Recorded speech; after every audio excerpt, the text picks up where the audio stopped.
nụlụ nwaanyị anọsịa, mana before nya achọba ịnụ nwaanyị ya na-etinye akwụkwọ obodo oyibo ije obodo oyibo je mee masters ya. So ka anọsịalụ this lady ya na ya na mana fanyela ayo before nya wee nụbịa. So ka anọsịalụ ya nka na-agba akwụkwọ obodo oyibo ya pụta ya wee jebe obodo oyibo. Ọ sị m nne ya wee luo na ya jele ime masters na-enyere ya 4 hours ọ ga-eji na-alụ ọrụ ya taa na. Mana ịfụ ọlụ ụlụnwa na-afịa arụrị na ọ na-esi ka inweta company ga-enye gị ọlụ for just 4 hours. N'ifefa na like from 8 hours, 12 hours. Ọkwa ịghọta na. Ọ sị m anọgide ihe sibelie ike that na ịnwerozi ike ime nwe anything, no money, nothing, eli safe because na falisi ife niile fa nwee before nya wee bịaba obodo oyibo. Nọ na ya do lucky na asịrị ya kwụsị ụgwọ akwụkwọ. Ọ sị m nne ike kwụlụ ọtọ gwia ya na-achọ ọlụ chaa na ka ọ kazi njọ agụụ na ebe a na-askwọt ya akwụnwozikwa ụgwọ half pay a na-akwụ na fado 4 wee biri n'ofu room but ya akwụnwozi ụgwọ ha na-asị ya na ọ ga-apụ. They feed him ya ihe dozia too much ya wee kọbalụ this nwunye nwa which nọ na Naija na struggle. Akwa ịghọta na o wee si oke na ya ga-eje gwa uncle ya. Ya wee kwalụ wee jekwa uncle ya wee wetakwa ego nye which ya dị surprise. Ịghọta kịta wee nyebe ya ego ya wee were ego wee kwụba ụgwọ akwụkwọ. Ịmagodo na masters bụ just 2 years. Ya wee gụsịba akwụkwọ ike were ego je ha yatazi ụlọ. Ịmagodo ife niile na-aga aga. The lady ya nwunye si a na the uncle si na ya do happy na o jere ịgụ akwụkwọ ọ nọzite ọfụma o ji nwayọọ kwụba. Ịmagodo ụdị ife anwa. Ọ sị m nne na ya do surprise ka uncle ya si wee na-eweta ụdị ego ọ na-eweta ha nke nye ekwu na nwunye ya weta. Ya gbakwa nkịtị o. So ọkwanye anya wee gosizi akwụkwọ nweta ọlụ. Ịghọta wee lụba ọlụ mebe nnọọ ọfụma bido sendebelụ nwunye ego. Ihe niile na-aga ọfụma.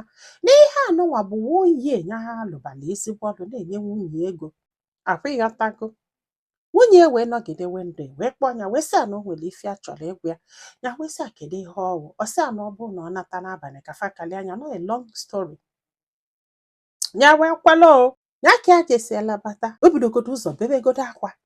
Bebegodo akwa nzado ka nzọ ọ na-ebe akwa ya na-asị kedu ihe ọ. Ya gwa ya ihe ọwụ. Na ihe sọrọ anya bụrụ na ha ga-agbaghalị ya kedu ihe ọwụ. O wee sị adị ya biko ya mekwe na alụ. Ya mere alụ. O wee sị kedu alụ o mere.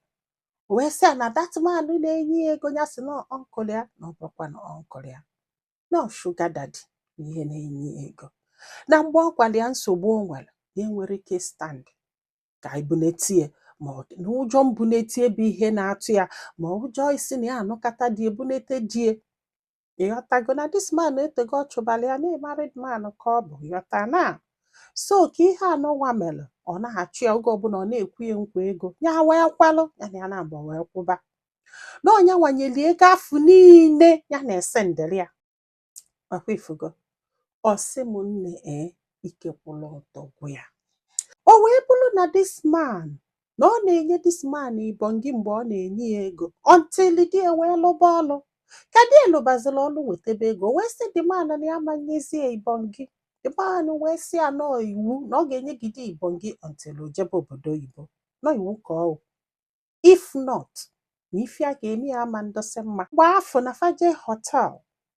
Na this man nọgide o welu fonu na-esie ya na-asị kedu ife ọ na-eseri ọ sị anọ just ya do lonely ka a na-awa ọchị ya na-arụ ya maka ya love ya na ya mara na ihe a niile wụ ihe ọ ga-eji wee blakime.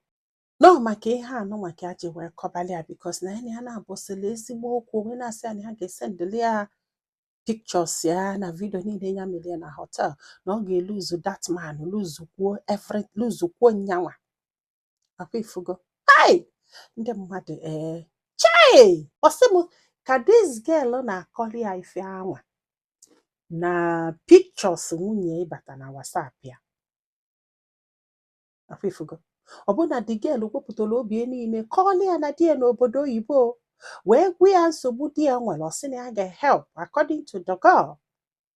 Ịghọta na mgbe the girl kọsịala ya o wee sị ya na ya ga-enyere ya kama na ọ ga-enye nọmba the guy ka ya dụshọ. Nye nọmba the guy ka ya malụ ma ya just nyelufe aka enyelu m aka nkịtị. Ya ma mkpe ya na ya ma ka a ga-esi wee kpe ya wee malụ. Ya mara na ihe a niile bụ nnọọ ife o dobelu just this guy si n'ike kwụrụ ọtọ gwa ya ike kwụrụ ọtọ gwa ya na ọ bụ na this girl akọrọla ya ife a na ọ kala ya mma, mana ọ bụ na ọ kọrọla ya anya pictures afọ wee bata na ọ kala ịbụkwa ezigbo nsogbu again. In fact, ọ sị m hai n'ọkwanụ nwoke ka ya bụ ya na-ebe n'elu zugo of feelings for this girl, mana this girl sacrificed a lot. Ndị mmadụ wee na-asị ya gbaghara ya na ọ bụ na o lute nso na ọ ga-forgive, mana ya mara ka ya si forgive. Na ihe na-ewute abụrụ n'ọsọ n'ọnụ ka akọrọ ya no that pictures that man send ya nyafu ya ehihie a na-agbake ya isi. Kedu ife o jiri gwu ya? The girl wee sị na ọ bụrụ na sọsọ ya nyebie ibongi ọkwa ịghọtago wiche ọ na-ewutezie na ya chọzi, mana isizi n'ike nsị ka ya chọrọ ya wee jụ wee sị ka agwa die.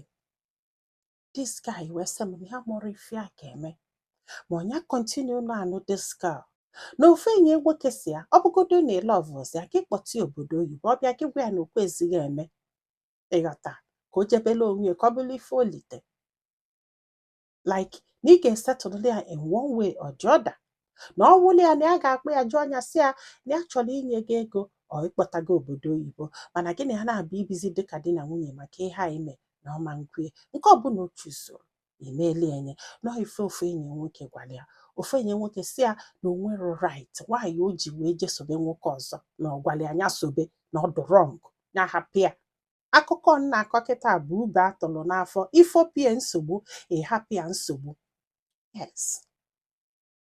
So nwanne m kedu ife ilo ịbụrụ nwoke ị ka ga-anụ this girl ọnya nọba nwunye mụchisie anya ike o mụchisie anya ike were ife anụnwa nọọ nyanwa mere ebe ọ nọ today ka onye setụlụ ọnya ka o jebele onwe ya ma ọ bụrụ na ọma bụ nwunye. Ọ bụrụ bụ ife m ga-ekwu Chukwu meele m ebele honestly. Ịma na mgbe ụfọdụ ijide nwunye gị ma ọ nwaanyị na nwoke ọzọ isi na o mere alụ chụpụ ya na ịma nnọsị ya o nwere ike ọ bụrụ nwoke afọ bụ the first nwoke ya na ya na-abụ nọ iwe jidie isi for that na ịma nnọzi iwe gbapụta iwe pụọ wee jee chọta nwaanyị ọzọ.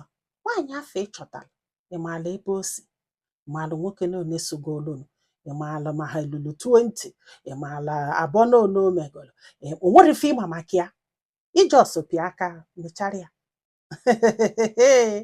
Atụọla ọmalụ atụọla ofeke ofenye isi n'ọfịa. Ndị be anyị daalụnụ ka ọ dị n'ụbọchị ọzọ.